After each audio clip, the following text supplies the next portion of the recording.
The Clean Power Hour is brought to you by CPS America, the maker of North America's #1 three-phase string inverter, with over 6 gigawatts shipped in the U.S. The CPS America product lineup includes three-phase string inverters ranging from 25 to 275 kW.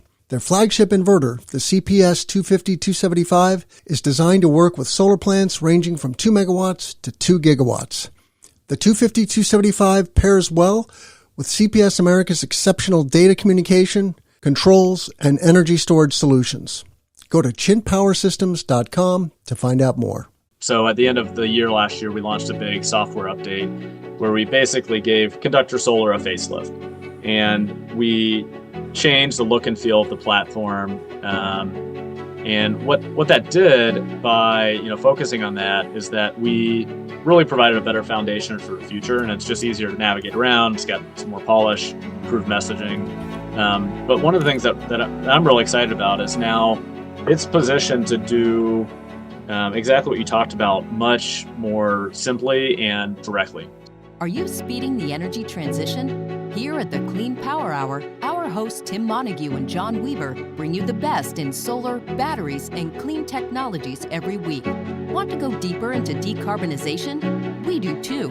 We're here to help you understand and command the commercial, residential, and utility solar, wind, and storage industries. So let's get to it. Together we can speed the energy transition. Today on the Clean Power Hour, solar finance for CNI PPAs and community solar. My guest today is a repeat guest. He is Marc Palmer, the CEO and founder of a company called Conductor Solar. Welcome back to the show, Marc. Thanks, Tim. Pumped to be here. Excited to pick back up the conversation. I think it's about 2 years ago, almost exactly, the last time we chatted on this pod. It's true. It's almost 2 years since we did our first interview. Time sure does fly. A lot has happened. The one constant is growth of the solar industry. Good times bad. The industry is on a tear. And we really want our listeners, well, first, thank you, listeners, for being here. Check out all of our content at cleanpowerhour.com. Give us a rating and a review. Reach out to me on LinkedIn. I love to hear from my listeners. Love to connect with you. Hope to see you at RE Plus Northeast in mid-February in Boston. And go to cleanpowerhour.com/events, and you can find all of our upcoming events, including the webinar that we're doing with you, Marc. And that's going to be on the topic of CNI Solar PPAs on February 21st. But Marc, tell us a little bit about yourself. How did you get into solar finance? And then why did you start Conductor Solar? Sure. So the reason I'm here today is I wanted to be in the renewable energy industry. I made a conscious effort to get in here and haven't looked back ever since. I've been in this industry for a little over a dozen years. Started my career with Invenergy, doing large-scale wind and solar and some natural gas financing, and working with a really large, well-oiled machine. They were still growing pretty quickly then, and they still have been. I jumped from Invenergy into the middle market in 2017 with a company called New Resource Solutions. Came in there as employee number one, was a co-founder with NRS, and spent some time in the middle market with an idea that wasn't that dissimilar from Conductor Solar. Really, the idea was to use software to accelerate financing for solar's middle market, mainly CNI at that point in time. We tried to do too much at one time, and it was really hard to do anything really well. And so NRS turned into a brokerage company for a while. So I got a lot of experience doing brokerage on the financing side for the middle market, and got a lot of experience in working with solar developers and EPCs and solar investors across the country to really understand a lot of the things and reasons why this market has just struggled to take off like everybody knows it can. So that led to Conductor Solar, which is a marketplace for solar developers and solar investors to connect in a really targeted way, to get quality information and to collaborate with one another to get more projects built and financed. We launched Conductor in really at the start of 2021. had just launched the software a couple months before we spoke, Tim, at the beginning of 2022. And then we were right in the evolution there where we realized when we launched Conductor, it was a one-to-one brokerage platform, and we needed to pivot it based on some market feedback to a marketplace. And so that led to the Conductor Solar. Generally, as we know it today, it's still stuck in that form, and will continue to do so since about mid-2022, right before the IRA passed.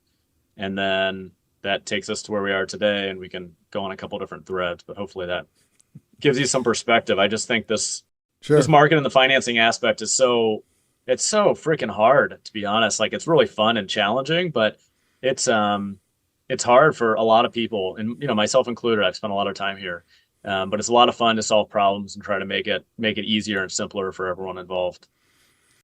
I mean, on the one hand, it seems to me like there's more money available for the clean energy transition oftentimes than there are projects to fund. We have the technology, we have everything it takes to completely green the grid, but there are points of friction. The ones that stand out most, of course, are interconnection and permitting, but getting a project financed is a completely non-trivial matter, which is why Conductor exists. So why don't you give us some more, paint a picture for us. How does a platform like Conductor, just go to conductor.solar to check out Marc's platform. It's free for the EPC or the developer looking for a PPA or financing a community solar project. What is it that this platform does for developers and EPCs? Yeah, let's start with setting the stage, and it's free for anybody to sign up. So investors, developers, anybody can sign up. We get to know our customers well, especially on the developer side when there's a project that's to discuss, and on the investor side, we really screen them before we show them any projects, because we want to make sure that they have an ability to execute. So sorry, let's take a step back and think about the life of a developer. And I'm just going to use the word developer because I think that encompasses a broader set of the audiences in terms of developers and EPCs. By developer, I mean someone who's talking with the end customer, working to go through the permitting and the site control and making sure this is a project that can be built. Sometimes the developer also is the one who constructs it and is the EPC firm. And sometimes they're not, but generally I think developer encompasses the conversations we have with parties about the projects. And we have this slide and some of the Conductor collateral materials that we talk with people on from a corporate perspective. It's just a developer with their head blowing up because of all the different conversations they have to navigate for a solar project. And take financing out of it, like just going to the customer, getting that figured out of, getting a deal, and then navigating with all the different partners that you have to work with to get a deal and get a project built, of buying equipment, navigating permitting, and working with engineers and interconnection. Like, there's a lot of conversations and expertise that has to come into play. And some of it's in-house at the developer. A lot of times it's not. So there's a lot of just moving parts. And then you layer on the financing, and it's just so hard for developers to understand this ecosystem and understand what's the right financing product for my customer or my project. Who do I talk to? How do I know if they're a good fit? How do I get some mutual trust with them? And so anyways, that's kind of, we've gained a lot of appreciation for the developer and what they go through and all the different things they have to navigate. And so we're really focused on the financing angle to make it a lot easier for these developers to find the right financing, find the right partners, and execute really efficiently on those transactions. And to date we've done almost exclusively these third-party owned projects, so PPAs, or if you're in the community solar project world, they're all third-party owned, and that's just where a separate investor will own the solar array and sell the power to someone and monetize the power. And so anyways, that all sets the stage, Tim, to your question of, how do we make this easier? And I'll just say, like, at its core, working with and understanding who the right partner is to finance a project goes such a long way. And that's something we've been focused on doing really well from both sides' perspective. And so understanding the key aspects of a transaction of a solar project that is attractive to an investor and vice versa, and understanding those pieces such as geography and project size and credit type and revenue structure, some of those aspects that there's a sweet spot for that, and it's typically not the same investor. And so making sure parties can find each other, connect, and then, transact and be who they are, but, stay in their lane, really helps to unlock a lot of this. And there's more I can go into, but I've been meandering. So we'll pause there. Let's just walk through a CNI project. Once it gets to a certain stage of maturity, the customer's buying in, you're getting traction with the local authority having jurisdiction, you're getting, site control, interconnection, and decisions have to be made about how a project is going to be financed. You could self-finance the project, you could take a loan, you could get a commercial lease, or you can do a PPA. And from a commercial lending perspective, most of the regional or super regional banks now will finance solar projects. The challenge for an asset owner or host is that, that's going to eat into their ability to finance other projects that they might want to finance for their growth and development, right? So the solar project is competing for resources. And this is potentially a deal killer. There are other aspects of the way solar competes for resources that are deal killers. It's not just money, it's time and talent, etc. But once a team agrees, okay, we're going to look for third-party financing, this doesn't encumber the host almost at all, right? It's very light on their books, so to speak. They're gonna host a solar array on their facility that's going to be owned by a third party, and then they're just going to buy the power from that project. And the owner of that project, the PPA provider, is highly motivated to keep the project up and running, because if it's not producing electricity, they're not making any money. It's not cash flowing. And so, they're going to take good care of that project and keep it in tip-top shape, running smoothly, unless something is very, very wrong. So at that point, then all of a sudden, the team is in a position where they need to find a financier, someone like yourself, who will offer a PPA. And so what is it that people need to understand, though, about finding a successful financier or financing a project successfully? Yeah, I'll give you some examples of how we see different developers across the market use our software and our platform, because I think that'll help illustrate some of the things that are important in finding financing for the end customer.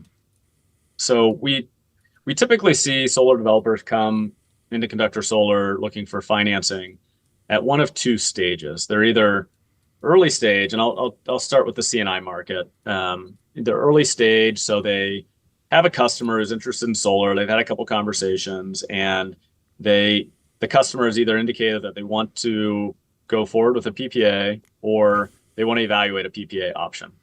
And so that's kind of the early stage. The other stage is when a developer has navigated all those conversations. They're a little bit more advanced in terms of their sophistication. They have they negotiate the PPA with the customer, and they're just looking for an end investor to pay for construction and own and operate it. So two very different points in the life cycle of when we see these projects come in. But we see a lot of developers come into our platform, and they put in the information about their project, and they use it to help with their proposals and conversations with the customer. We have, our unique position is that we see different investors and different bids across the country for different projects. And so we have a really good handle on pricing and what the expectations will be for a PPA rate for different project sizes with different customers in different parts of the country. And so what we've done is we've taken that information and where we sit in the market, and we provide that back in an estimated range for developers. So they can get, with a click of a button, a PPA range that will, 90% of the time, we actually see that being the transactable range. So what it does is it helps the early stage filtering to understand if a customer, is interested in a PPA at a certain price range. And so some people use it with a customer directly. They click a button and update some inputs of saying, if you want a 25-year PPA or 20-year PPA, like here are the different rates that you might see. And then when the customer's ready to go forward with the PPA, we'll help them get a firm quote from an end investor, somebody who's going to own and operate this for the long term. So that's just one part of the conversation that we're engaged in a lot, and try to get and not have to lean on a process of being out to the market and talking with different parties. When they are ready for that, it's really important to find the right person the right investor who wants to own and operate that solar project. And just because one investor wanted to own and operate that solar project last year doesn't mean that same investor wants to do it this year, because maybe they've changed their thesis. They are in a different geography. They want to do a bigger site, not that smaller site anymore, or vice versa. Maybe they're more focused on their mission opposed to just financing any project. Maybe they don't want to touch storage. I don't know. There's a myriad of reasons why investors will or won't be interested in a project. And it's just hard for the developer to navigate that. So hopefully that gives some insight into how people, start to go through that process with their end customer, and using Conductor as a way to do that. You mentioned storage, and in some markets, storage is becoming very important, certainly in California. Here in Illinois, we have a generous storage incentive, $250 per kWh. When you're doing a solar plus storage project, there's no reason theoretically you can't do a PPA or third-party ownership, but that's more complicated. Have you gotten into that niche? Yeah, we've had a number of conversations with it. We've worked on a couple solar and storage behind the meter PPAs, but they're tricky. There's not a tried and true template of who has what obligations and responsibilities over the life of the contract, because just one inherent kind of push and pull of this is the solar investors. Let me take a step back. The software provider really controls how this storage gets monetized. And so usually it's time of use arbitrage, or there's some different ways that the storage can provide value to the project, but it's usually relying on the software operating with the right signals. And if that doesn't work well or as advertised, then there's a ton of value lost to the project. And the investors don't want to hold that bag, and the end customer doesn't necessarily want to hold the bag either. And so it's been a little tricky in terms of what the obligations are of the owner to make sure the right value is realized. Whereas with a solar only PPA, more kilowatt hours are produced, the customer buys more, kilowatt hours, and they pay for that as it's produced. But the storage adds some wrinkles that are a little bit more performance based, that are a little hard for people to judge and understand and estimate how it's going to change over time from an O&M perspective. The Clean Power Hour is brought to you by CPS America, the maker of North America's #1 three-phase string inverter, with over 6 gigawatts shipped in the U.S. The CPS America product lineup includes three-phase string inverters ranging from 25 to 275 kW. Their flagship inverter, the CPS 250-275, is designed to work with solar plants ranging from 2 megawatts to 2 gigawatts. The 250-275 pairs well with CPS America's exceptional data communication, controls, and energy storage solutions. Go to chintpowersystems.com to find out more. Yeah, I would encourage people to check out Intelligent Generation on the storage side. If you're working in PJM, which is ComEd territory here in northern Illinois, they're a software as a service that really understands the value of storage, and I think can can, work with a conductor. You need a good EPC and a sophisticated customer who appreciates that technology is maturing, batteries are nothing new, and the ROI can be substantially greater with storage. But I also agree that it is complicated. So look forward to seeing how you can evolve that. And ultimately, Mark, what we need to do is we need to reduce friction, right? We need to increase the rate at which EPCs and developers can get projects done. That is, the energy transition is going to happen. It's just a question of how quickly. And so platforms like Conductor are vital to that, to removing points of friction. So to that point, you've got a project and then you're putting it in one end of the conductor pipeline. What is on the back end of the platform that people need to understand? Because typically I come from the EPC world. You're just throwing some statistics in, the project size and, some information about what the customer is paying for power because you want to offer the customer a discount. It has to be financially compelling in some way. But it's a black box on the other side, and then a number gets spit out. What do people need to understand about what you're actually doing, both in a semi-automated or not fashion? Yeah, it's understanding some of the pieces that are important for pricing that solar project, and then making sure that the expectations and kind of what happens after that price is given are comparable so that all parties continue operating under the same pricing assumptions. And so when you think about what's important for investors, and in our platform, we match projects with up to 5 investors. And so it's not a bulletin board concept where there's, they're able to just go bid on any project they want. We're very targeted in terms of how we connect parties and make sure the right conversations are being had. So the things that are important for those investors are, really looking at the revenues and expenses and different risks associated with that for a project. And so, a core one is obviously what's the cost to build it, making sure the cost to build it reflects the needs that an investor is going to have. I always look at these, for first time developers or EPCs who want to navigate a PPA, as hopefully they see it as a really good learning opportunity.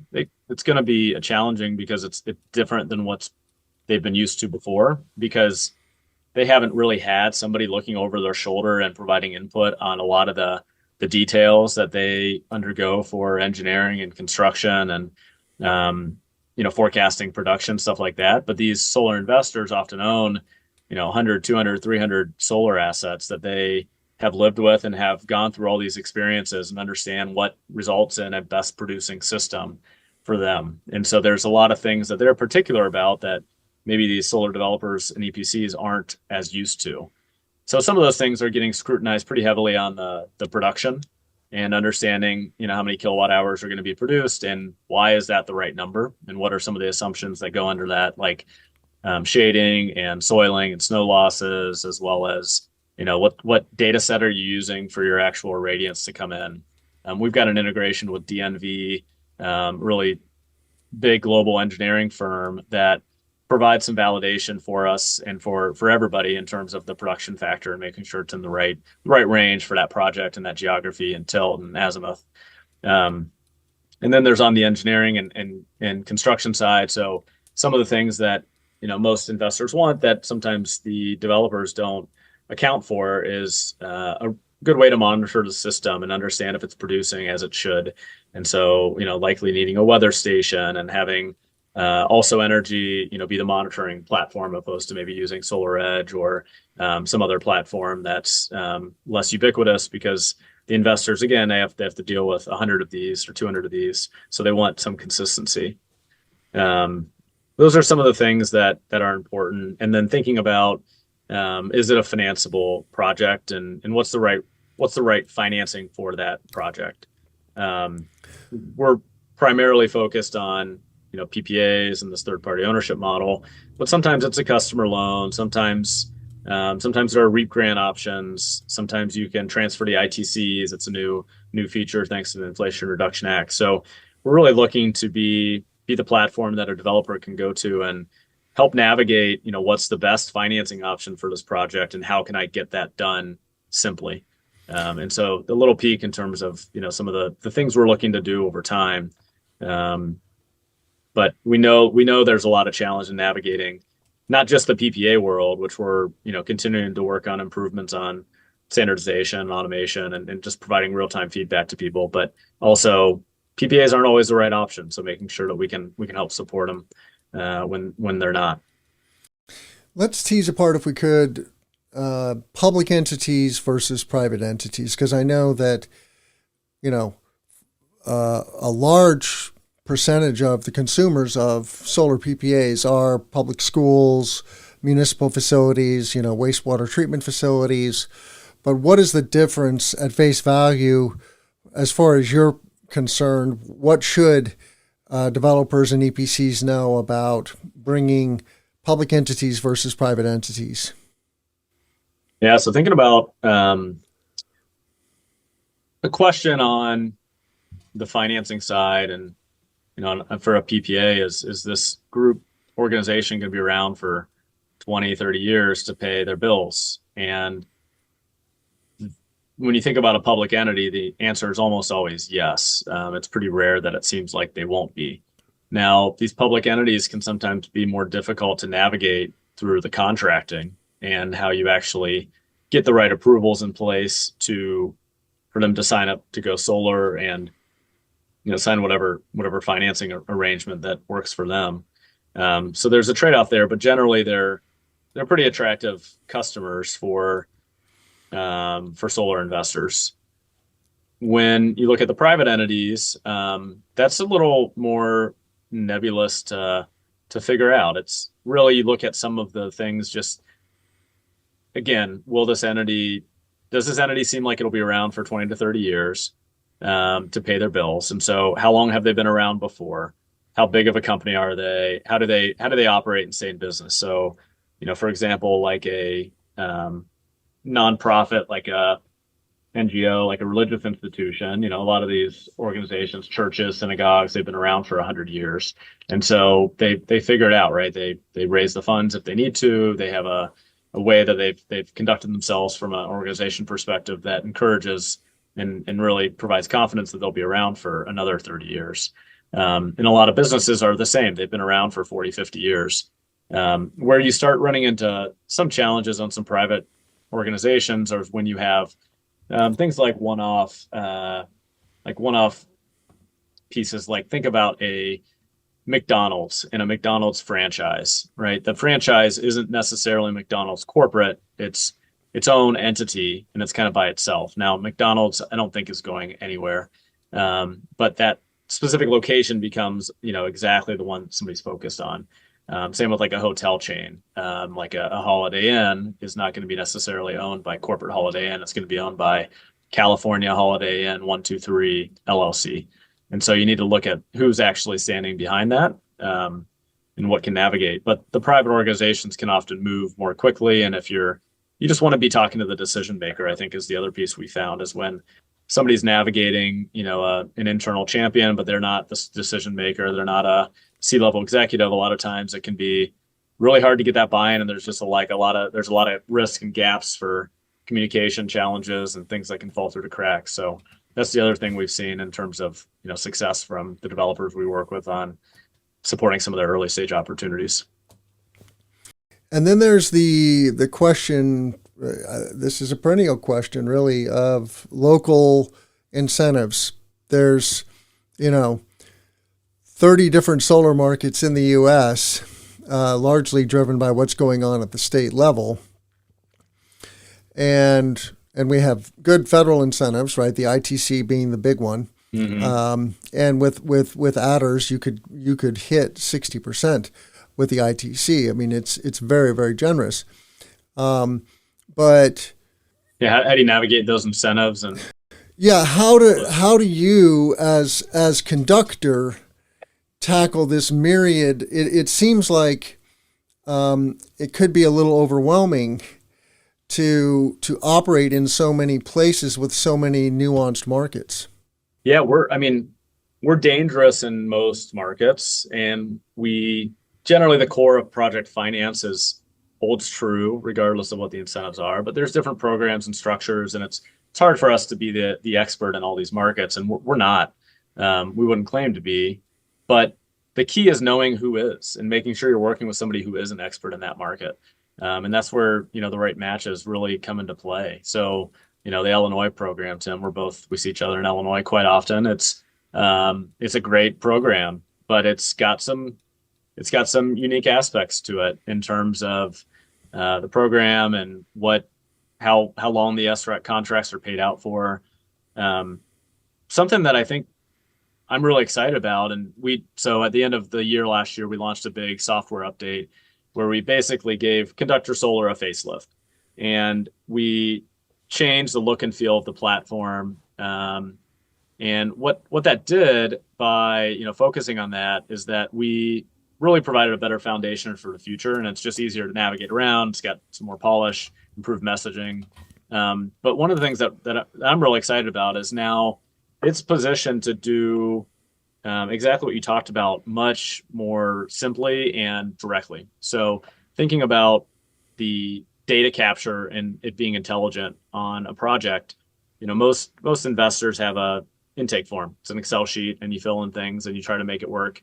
But then when you have these local incentives, it's hard to communicate that well and tease out the right information. So it just results in more communication gaps. But what we have with Conductor is, as you put in information, we collect different data based on what you tell us about the project.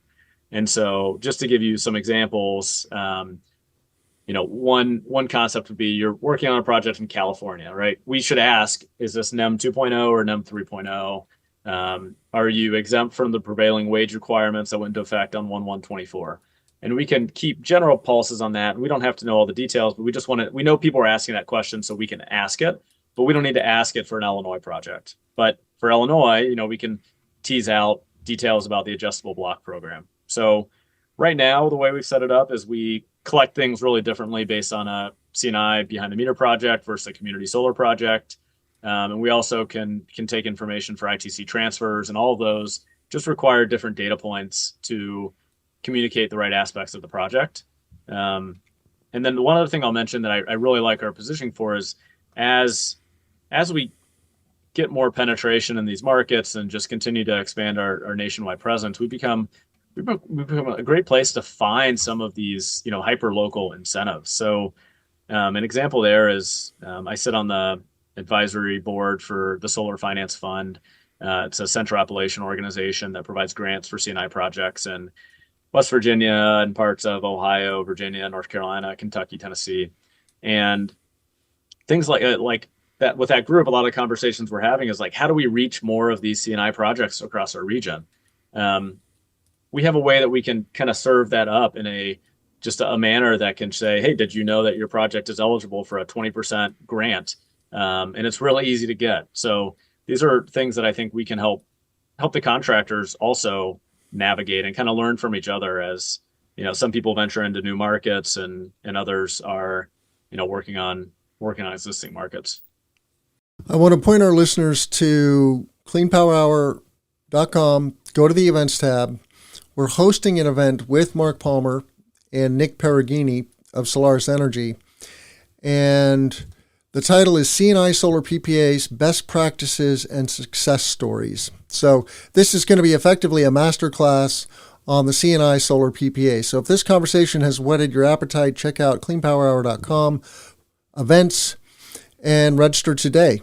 Marc, we're going to see each other in Boston in a few weeks. Look forward to seeing many of our colleagues, including EPCs and developers and technology companies. What else should our listeners know about Conductor?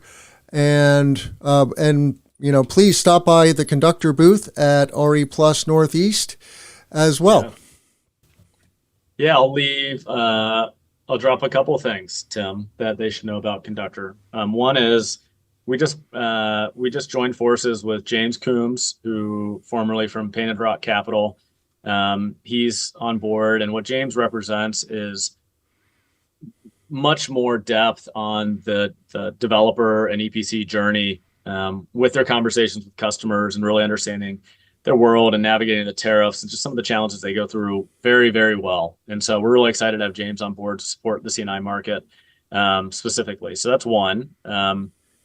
Another is that last year we made a decision to become a preferred partner with NABCEP, and we were at the trade show last year at NABCEP, and we're going to be there again in Raleigh. That's been a really fun experience for us, meeting and getting to know a lot of the partners in NABCEP who go through the certification program and understanding just their world and the more technical side, and such a neat program and makes sense for the industry. And so we'll be there again in Raleigh, and would love to see anybody who comes there. And then the last piece I'll mention is we're spending a lot of time on the ITC transfer market. We see that being a big gap in terms of smaller projects being just having a market at all. And so we've historically seen, you need to have $5 million in tax credits to be able to transact and support the costs that go along with it. It's the market has been operating like they have institutionally, needing these required thresholds and all this belts and suspenders and whistles. And we get it. Like there's a lot of reasons for that. But as a result, you can't just sell $1 million tax credit and get a decent price for it, or any price oftentimes. So we're spending a lot of time and effort and resources to, we should have a really neat solution for the market, probably in early Q2. So anyways, just wanted to say to stay tuned. We're still supporting some ITC transfers on a one-off basis in the interim, but we're excited to take this to the next level soon. Very well. Well, check out all of our content at cleanpowerhour.com. Give us a rating and a review on Apple and Spotify, and subscribe to our YouTube channel. Please reach out to me on LinkedIn or at cleanpowerhour.com. I love hearing from my listeners. And with that, I'll say, let's grow solar and storage. I thank you so much, Marc Palmer. How can our listeners find you? Yeah, you can reach out to me directly, Marc at conductor.solar. Or you can go to our website, as Tim mentioned. It's http conductor.solar. You can find out more information about the company. You can sign up for the platform and the link on the top right, or shoot me an email. I'm happy to have a conversation. Excellent. Well, thank you all for being here today. I really appreciate your listenership. And again, let's grow solar and storage. I'm Tim Montague. Take care, Marc. Thanks, Tim. See you in Boston. Hey, listeners. This is Tim. I want to give a shout out to all of you. I do this for you twice a week. Thank you for being here. Thank you for giving us your time. I really appreciate you and what you're all about. You are part and parcel of the energy transition, whether you're an energy professional today or an aspiring energy professional. So thank you. I want to let you know that the Clean Power Hour has launched a listener survey, and it would mean so much to me if you would go to cleanpowerhour.com, click on the About Us link right there on the main navigation. That takes you to the About page, and you'll see a big graphic, Listener Survey. Just click on that graphic, and it takes just a couple of minutes. If you fill out the survey, I will send you a lovely baseball cap with our logo on it. The other thing I want our listeners to know is that this podcast is made possible by corporate sponsors. We have Chin Power Systems, the leading three-phase string inverter manufacturer in North America. So check out CPS America. But we are very actively looking for additional support to make this show work. And you see here our media kit with all the sponsor benefits and statistics about the show. You know, we're dropping 2 episodes a week. We have now over 320,000 downloads on YouTube. and we're getting about 45,000 downloads per month. So this is a great way to bring your brand to our listeners, and our listeners are decision makers in clean energy. This includes project executives, engineers, finance, project management, and many other professionals who are making decisions about and developing, designing, installing, and making possible clean energy projects. So check out cleanpowerhour.com, both our listener survey on the About Us and our media kit, and become a sponsor today. Thank you so much. Let's grow solar and storage. The Clean Power Hour is brought to you by CPS America, the maker of North America's #1 three-phase string inverter, with over 6 gigawatts shipped in the U.S. The CPS America product lineup includes three-phase string inverters ranging from 25 to 275 kW. Their flagship inverter, the CPS 250-275, is designed to work with solar plants ranging from 2 megawatts to 2 gigawatts. The 250-275 pairs well with CPS America's exceptional data communication, controls, and energy storage solutions. Go to chintpowersystems.com to find out more.